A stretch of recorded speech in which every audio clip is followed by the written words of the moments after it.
నమస్కారం మేడం. నమస్కారం అండి. జగన్మోహన్ రెడ్డి గారు ప్రెస్ మీట్ పెడుతూ సుప్రీంకోర్టు ఒక డెసిషన్ తీసుకుందండి. దాని మీద ఆయన ఒక ప్రెస్ మీట్ పెట్టి మాట్లాడారు.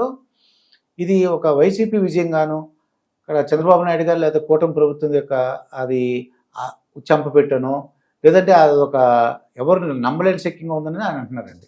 ఇది ఎలా చూద్దాం అంటారు? అంటే ఇవన్నీ రాజకీయ ప్రేరితమైన డైలాగులు తప్పితే వేరే ఏమీ కాదండి. ఇప్పుడు చంద్రబాబు నాయుడు గారు వేసిన దాన్ని వద్దు అని చెప్పి వాళ్ళు ఇంకో కమిటీ వేశారు అనుకోండి, ఇది ఒక రకంగా చాలా మంచిది. ఎందుకో చెప్పమంటారా? ఇప్పుడు జగన్ వాళ్ళకి రేపొద్దున అస్త్రం లేకుండా చేసింది సుప్రీంకోర్టు ఒక రకంగా. ఓకే, ఎలా అంటే ఇప్పుడు నువ్వు వేసుకున్నావు కాబట్టి నువ్వు కావాలని మీ ఆఫీసర్లు నా మీద కావాలని నీకు నాకు రాజకీయంగా వైరం ఉంది కాబట్టి నన్ను దోషిగా చేసేటట్లుగా ఇచ్చారు వాళ్ళు. ఇది నీ సొంత కమిటీ, దీనికి ఏమి పెద్ద లీగల్గా వాల్యూ ఏముంటుంది, లేకపోతే నైతికంగా ఏముంటుంది, ఇదేమన్నా స్వతంత్ర కమిటీనా అది ఇది అని చెప్పి రేపు మాట్లాడవచ్చు. ఎవరు? జగన్మోహన్ రెడ్డి లేకుండా చేసింది. ఇది ఒక రకంగా చంద్రబాబు నాయుడు గారి మీద నెత్తి మీద పాలు పోసినట్టు. ఇప్పుడు ఆ కమిటీ ఈయనేమన్నా అడిగితే మహా ఏం అడుగుతారు చంద్రబాబు నాయుడు గారిని? ఆ పేపర్ ఎక్కడుంది, ఈ పేపర్ ఎక్కడుంది, ఇది ఎక్కడుంది, అది ఎక్కడుంది. ఇప్పుడు అధికారంలో ఆయన ఉన్నాడు కాబట్టి అడుగుతారు. ఈయన పేపర్లు ఇచ్చేస్తాడు. వాళ్ళు స్వచ్ఛందంగా వాళ్ళ పని వాళ్ళు చేసుకుంటారు. చట్టం తన పని తాను చేసుకుంటూ వెళ్తుంది. అలాంటప్పుడు చంద్రబాబు నాయుడు గారికి పెద్ద ఇన్ఫ్లుయెన్స్ చేసే అవకాశం ఉండదు కదా. అందుకని చెప్పి ఇది ఒక రకంగా ఈయనకే మంచిది. ఇప్పుడు ఆల్రెడీ వైవి సుబ్బారెడ్డికి అక్షింతలు పడినాయి ఢిల్లీలో సుప్రీంకోర్టులో. ఇంకా డ్రామాలు వద్దు బాబు, మేము వచ్చి మీ సంగతి చూస్తాము అన్నట్లు, నిజాలు నీకు తెలుస్తాంలే, నువ్వు వెళ్ళి అక్కడ కూర్చో, వెళ్ళి పిలిచినప్పుడు రా అని చెప్పి పంపించి. అంటే దేవుడి విషయంలో ఈ రాజకీయాలు పెట్టద్దని అదే ఈ డ్రామాలు ఆపమని చెప్పేది. అందుకే అది ఆయనే అసలు కల్తీ జరిగిందా లేదా మీరే చెప్పండి అని చెప్పి ఏదో సినిమాలో కమల్ హాసన్ ఉద్యోగం కోసం తిరుగుతాడు చూడండి, జేవి సోమయాజుల దగ్గరికి. ఆయన పొద్దున్నే లేసేసరికి ఉద్యోగం, మధ్యాహ్నం ఎక్కడున్నా ఉద్యోగం, సాయంత్రం ఎక్కడున్నా ఉద్యోగం. అసలు వీడిని తట్టుకోలేకపోతున్నానని ఉద్యోగం ఇప్పిస్తాడు చూసారా స్వాతంత్ర్యం సినిమాలో. అట్లా వీళ్ళు బంకలాగా వెళ్ళి ఢిల్లీలో కూర్చొని సుప్రీంకోర్టు దగ్గర కూర్చొని వీళ్ళేదో నీతిమంతుల్లాగా ఏదో ఒక ఆర్డర్ తెచ్చేసి ఇంతగా వస్తున్నారంటే పాపం వీళ్ళేమి తప్పు చేసి ఉండరు అని చెప్పి ఏదో రకంగా వీళ్ళకి ఏదో మంచి మార్కులు పడిపోతాయి జనాల ముందు అని అనుకున్నారు వీళ్ళు. అది కాస్త డామిట్ కథ అడ్డం జరిగింది. సరే, ఏది ఏమైనా అండి, ఏది జరిగినా మన మంచికే అనుకొని ముందుకెళ్ళిపోవటమే ఎప్పుడైనా తెలివైన వాళ్ళ పని, విఘ్నుల లక్షణం. అవునండి. ఎప్పుడైనా సరే జగన్మోహన్ రెడ్డి గారు మళ్ళీ పాత విషయాలు అండి, మేము 100 రోజులు అది ఇంతవరకు ఏమి 6 గ్యారెంటీలు అది ఇంకా అమలుపరచలేదు, అది ఇంకా ఇవ్వట్లేదు అని, ఇంకా వచ్చి ఎన్ని రోజులు ఉందనేసి ప్రజలందరూ అనుకుంటున్నారు. ఇప్పుడు 100 రోజుల పాలనలో ఓ పక్క అమరావతిని ఏం చేయాలి, ఎట్లా చెయ్యాలి, అసలు వీళ్ళు పోలవరం కానీ అసలు పీకి పారేసి అక్కడ పడేసి రోడ్లు తవ్వుకెళ్ళారు, కరెంటు తీగలు పట్టుకెళ్ళారు. ఇంత విధ్వంసం జరగడానికి నువ్వే కదా కారణం. మరి ఇప్పుడు అవన్నీ ఏమైనాయి ఏంటి? అసలు సిమెంట్ అయితే గోడౌన్లో గడ్డలు కట్టిపోయింది. అప్పటికి ఉన్న సిమెంటు ఐరన్ అంతా తుప్పు పెట్టిపోయింది. 5 సంవత్సరాల కాలం వానకు తడిచి ఎండకెండి పాడైపోయింది. మరి డ్రైనేజ్ వ్యవస్థ దగ్గర నుంచి రోడ్డు వ్యవస్థల దగ్గర నుంచి అన్ని వేసినవన్నీ ఇదైపోయినాయి. చాలా బిల్డింగులు 95% కంప్లీట్ అయిన బిల్డింగులు కూడా 5 సంవత్సరాల నుంచి అలాగే ఉన్నాయి. మరి వాటన్నిటిని బాగు చేసుకోవటం ఎట్లా, ఇమ్మీడియట్గా వాడుకోవడానికి పనికొచ్చే వాటిని వాడుకోవటం ఎట్లా, దేనికి వాడుకోవాలి అని అసలు అమరావతి గురించి అసలు దాన్ని శుభ్రం చేయడానికే 5 సంవత్సరాల నుంచి పిచ్చి మొక్కలు మొలిసిపోయి పడవబడిపోయిన భూములు, అడవి చిన్నపాటి చిట్టడవిలాగా అయిపోయింది. దాన్ని మొత్తం బాగు చేసుకోవడానికి టైం పడుతుందా? 36 కోట్లు ఎంత ఖర్చు పెట్టారట. పెట్టాలి మరి. ఒక్క 200 గజాల స్థలం బాగు చేసుకోవటానికే 5,000 అవుతాయండి. మరి 36,000 ఎకరాలు దాదాపు అసలు వాడుకలోకి వచ్చింది ఎంతండి? 5,000 ఎకరాలు కూడా వాడుకలోకి రాలేదు. 30,000 ఎకరాలు అట్లాగే ఉంది కదా. మరి అదంతా అసలు ఇంకా అయ్యి ఉండదు మొత్తం. సరే, ఏది ఏమైనా అమరావతి పనులు చూసుకుంటున్నారు. కొత్త కంపెనీలు రప్పించుకునే వాటికి, ఇంతకుముందు పారిపోయిన కంపెనీలు తెచ్చుకోవడానికి ఇలా రకరకాల కష్టాలు పడతా ఉన్నారు. పోలవరం గురించి ఏం చేద్దాము, ఎట్లా చేద్దాము అనుకునే లోపు ఈ 2 పనులు గాడిని పెడదాము అనుకునే టైంలో వరదలు, విజయవాడ వరద.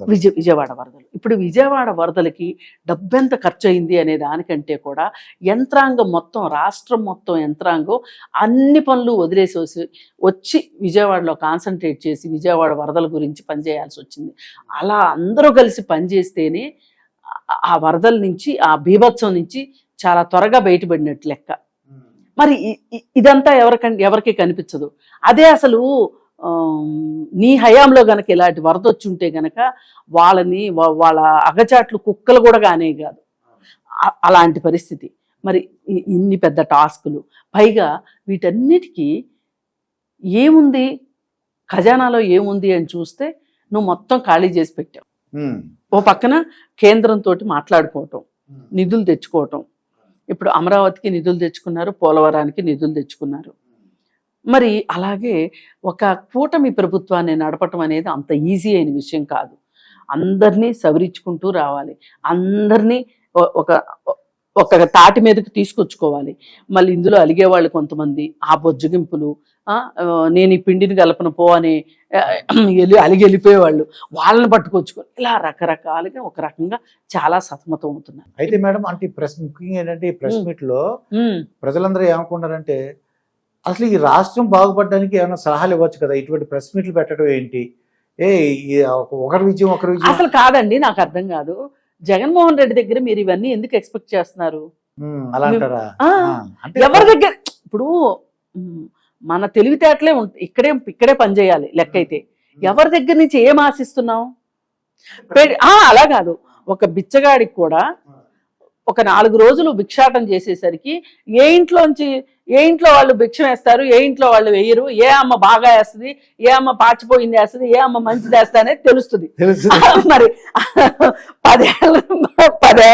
10 ఏళ్ళ నుంచి మనం చూస్తున్నాం ఎవరిని, జగన్మోహన్ రెడ్డిని. ఒక 5 సంవత్సరాలు అధికారం లేరు, 5 సంవత్సరాలు అధికారం ఉన్నారు, మొత్తం 10. అసలు అంతకు ముందు సంగతి చెప్పండి మీరు.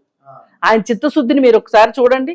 తండ్రి శవం అక్కడ ఉండగా ఎమ్మెల్యేలతో సంతకాలు పెట్టించుకున్న గనుడండి. అక్కడ కనీసం చావు వాసన కూడా పోలేదు ఆ ఇంట్లో, అంటే శవమే ఎత్తలేదు. మామూలుగా అయితే పాత రోజులు మీరు గుర్తు తెచ్చుకోండి, శవం తీయక ముందు కాఫీ కూడా తాగేవాళ్ళు కాదు, శవం తీయాలి అప్పుడు కానీ ఆహారం ఉండేది. ఇప్పుడు శవాన్ని అక్కడ పెట్టి ఇక్కడ భోజనాలు చేస్తున్నారు. సరే రోజులు మారే, అది వేరే విషయం. సరే భోజనాలు అంటే తప్పదు కాబట్టి చేశారు. ముఖ్యమంత్రి పదవి ఏమన్నా తప్పందా? ఈయన ఎందుకు ఎమ్మెల్యేలతో సంతకం పెట్టించుకున్నాడు? అలాంటి వాడు తండ్రి అధికారం అడ్డం పెట్టుకుని క్విడ్ ప్రోకో చేసి 1000 కోట్లు సంపాదించినోడు ఆయన దగ్గర నుంచి మనం ఎక్స్పెక్ట్ చేయడం ఏంటండి? అసలు ఆయన ఏదో మంచి పరిపాలన ఇస్తాడు అని చెప్పి ప్రజలు ఓటేశారు చూడండి. అక్కడనే ఆంధ్రప్రదేశ్ ప్రజలు చాలా తెలివైన వాళ్ళు. మామూలుగా అయితే ఆంధ్రప్రదేశ్ ప్రజలు, వాళ్ళకి అతి తెలివి పనిచేసింది కాసేపు. ఏంటి అంటే, అసలు తండ్రి అధికారం పెట్టుకుని అన్ని డబ్బులు సంపాదించిన వాడు మనందరినీ కూడా అసలు అధికారమే ఇస్తే మనందరినీ లక్షాధికారులు చేస్తాడు అని నమ్మి ఓటేశారండి. నిజంగా అలాగే అనుకున్నారండి. మరి అదేనండి, నేను కూడా అనుకుంటారు. అయితే హ్యాపీగా బోర్డు పనులు అయిపోతే మనకి అనుకున్నారు. అవేమీ అవలేదు అనేది అర్థమైంది కదా. ఆయన ఏమీ చేత కాదు ఆయనకి. ఆయన వరకు ఆయన ఏదో వాళ్ళ నాన్నని అడ్డం పెట్టుకుని సంపాదించుకున్నాడు, వాళ్ళ నాన్న సహాయ సహకారాలు అందించాడు కాబట్టి ఆయన డబ్బులు సంపాదించుకున్నాడు. కానీ అందరికి ఎందుకు ఆ చిట్కాలు చెప్తాడండి? ఇప్పుడు కేసీఆర్ అన్లా నేను క్యాప్సికమ్ తోటేసి ఎకరానికి 1 కోటి రూపాయలు సంపాదించానని చెప్పాడు. మరి అందరికి నేర్పించాడు? అదేం పెద్ద కష్టం చెప్పండి. అసలు పిచ్చి ఉద్యోగాలన్నీ చేయడం ఎందుకు? అందరూ క్యాప్సికమ్ పండించి 1 ఎకరం పండిస్తే చాలు కదా. సంవత్సరానికి 1 కోటి రూపాయలు అంటే ఎంత వచ్చినట్టు? నెలకు ఎంత వచ్చినట్టు? నెలకు సుమారుగా 10 లక్షలు అండి. 10 లక్షలు లేదంటే ఏనపక్షం వేసుకున్నా 8 లక్షలు. వద్దండి, నేనైతే అసలు 2 లక్షలే చాలా అనుకుంటున్నా. 2 లక్షలు చాలా, నెలకు 2 లక్షలు చాలు, 24 లక్షలు వస్తే చాలు.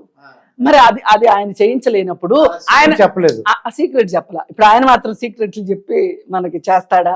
అందుకని ఇవన్నీ మానేసి అసలు జగన్మోహన్ రెడ్డి దగ్గర ఏదైనా మనం ఆశించడం చాలా తప్పు. 5 ఏళ్ల కాలాన్ని 151 మంది ఎమ్మెల్యేలు ఉంటేనే, 22 మంది ఎంపీలు ఉంటేనే ఏమి పీకి పాకం చెయ్యని వాడు, కనీసం పిచ్చుకల పందిరి కూడా వెయ్యని వాడు ఇప్పుడు ప్రతిపక్షంలో ఉండి ఏదో చేస్తాడు, ఏదో మాట్లాడతాడు, అధికార పక్షానికి ఏవో సలహాలు ఇస్తాడు. పైగా ఒకటండి, అవునన్నా కాదన్నా చంద్రబాబు నాయుడు గారి రాజకీయ జీవితం అంత లేదు. అది జగన్మోహన్ రెడ్డి వయసు.